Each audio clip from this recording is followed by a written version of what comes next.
Kami Mandami. That might stick. That might stick. Well, good.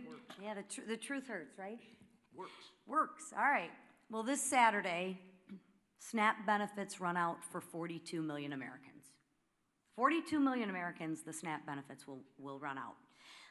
Let me say it one more time and let it sink in. 42 million families, including thousands in my home state of Michigan, could lose the ability to put food on the table for their families. Why? Because Democrats choose to use their pain and their hunger as leverage. Leverage for more wasteful spending, leverage to satisfy their radical base. And what are Republicans doing? Republicans did their job and are going to continue to do our job. We voted for a clean, responsible bill to keep the government open and fully fund SNAP. So let me be very clear. Republicans voted to continue funding for SNAP and continue to have families have the ability to feed their families. Democrats voted to take food off the table and voted to discontinue SNAP benefits. It is that simple. Democrats voted to shut it down, and they voted to deny food assistance to 42 million Americans. And they voted that way more than a dozen times. Just so y'all didn't get confused, they wanted to make sure that they rubbed it in your face more than a dozen times that they wanted to stop the SNAP benefits. Not just once, not just twice, they wanted to make doggone sure you knew they voted more than a dozen times to kill the SNAP benefits, to take food off your table. Just so you're clear.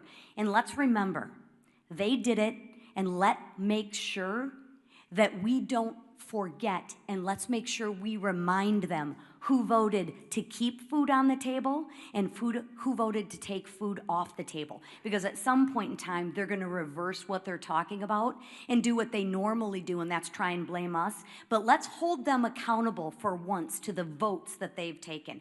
I can assure you I will. I met one of these recipients last weekend while I was volunteering at a food bank in St. Clair County. His name was Jim. Jim's wife is a teacher, and he's a retired auto worker. They rely on SNAP to help cover the cost of groceries. Jim waited in line for more than 3 hours because he knows he won't be getting his benefits.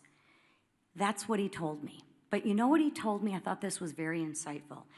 He told me, thank you. He told me, thank you for all you're doing to keep the government open. He also told me to please talk to our senators and ask them, since they voted and they campaigned on being moderates and reaching across the aisle, to fulfill their campaign promises and stop using families like Jim as leverage and care about the people that they were elected to represent. I also spoke with a woman who recently lost her husband. She's now raising her grandkids and told me she's never needed help before, but now she's struggling to afford groceries. These are real people struggling, real people that Republicans are actually fighting for, and real people that I am fighting for. Jim is not leverage. Jim is a person with a family to feed.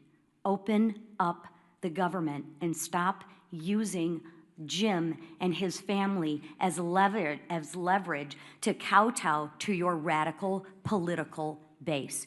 Do what you know is right and what you have said is right, and open up the government. A farmer back home once told me, when you're not hungry, you have a lot of problems. When you're hungry, you have one.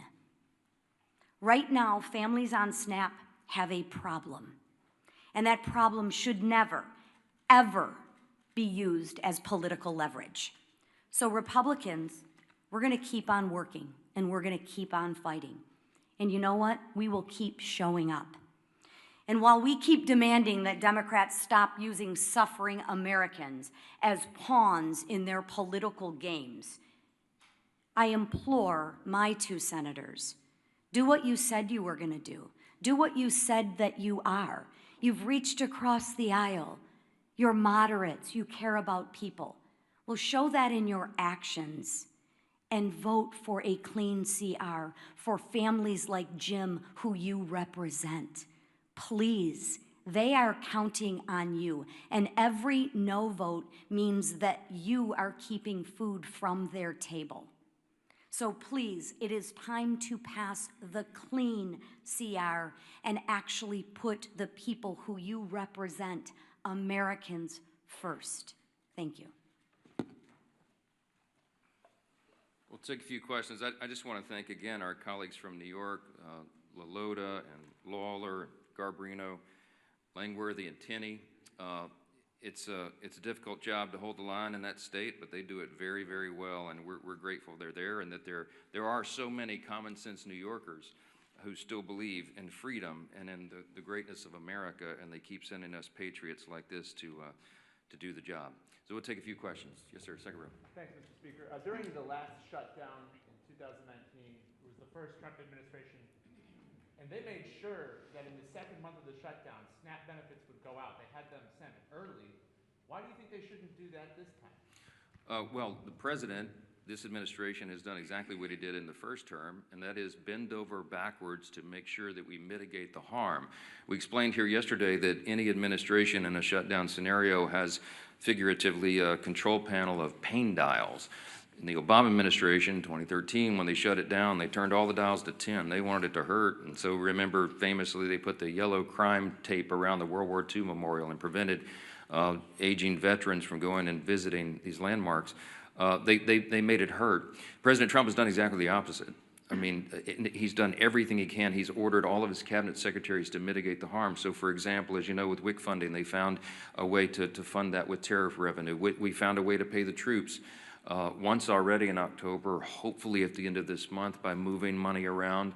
But it's very difficult to do. Those are not inexhaustible funds. When it comes to SNAP, some of the Democrats have argued that you can use this contingency fund, but the truth is there's no legal mechanism to do it. Unlike with WIC funding that was attached to a 1930s era statute that was related to tariff funds because it was related to nutrition and food coming over the border, there's no such legal avenue to give SNAP funding now. It doesn't exist. The problem is the contingency and the authority to do that was voted down in the CR when the Democrats themselves did it. So the president has lamented this. He has informed USDA and everybody. Do as best you can, but the money doesn't exist to do it. The simplest way to end the pain and the simplest way to make this stop is for the Democrats to do the obvious and right thing and vote for the nonpartisan funding measure so that we can turn everything back on.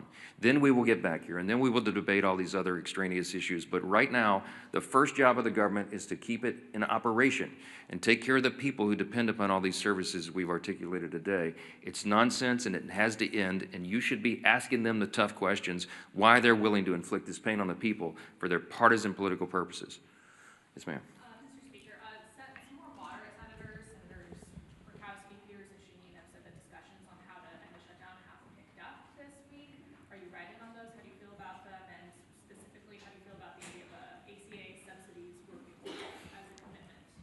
ACA subsidy working group?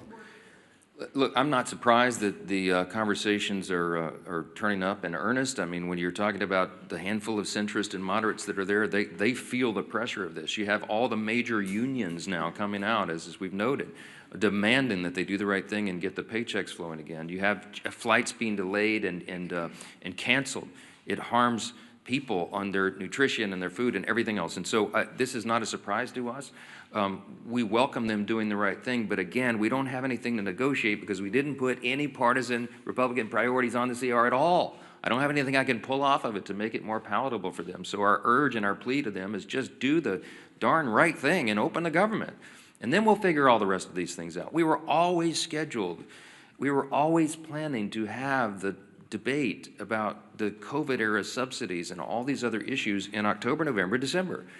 The COVID-era subsidies don't expire until the end of December. There are all sorts of discussions going on about that, all kinds of ideas. I could give you dozens of them that have been collected just in the House Republican Conference. There needs to be massive reform. There need to be income caps. There needs to be the elimination of fraud, waste, and abuse in that program, which we think is rife in it, and many other things. So there's informal working groups going on as we speak. There's discussions being had amongst all the members. But we've got to get the lights turned back on here and get the services provided to the people so that we can come here and do the rest of the legislative job. Yes, ma'am. Would you be willing to fund part of the government for the full year, as some of the senators are discussing, without a CR to open? These rifle shot bills that you keep hearing about deviates from the goal. We have one singular purpose, and that is to reopen and fund the entire government. The Democrats do not get to shut down the government and then make the decision on who's more important than the other and which little thing they want to fund to relieve their own political pain. We have one purpose, and that is turn this thing back on. And all those other efforts are deviations, and it's political games. They're trying to cover their own tails now because they know they have inflicted this pain. I'm going to remind you again 14 times.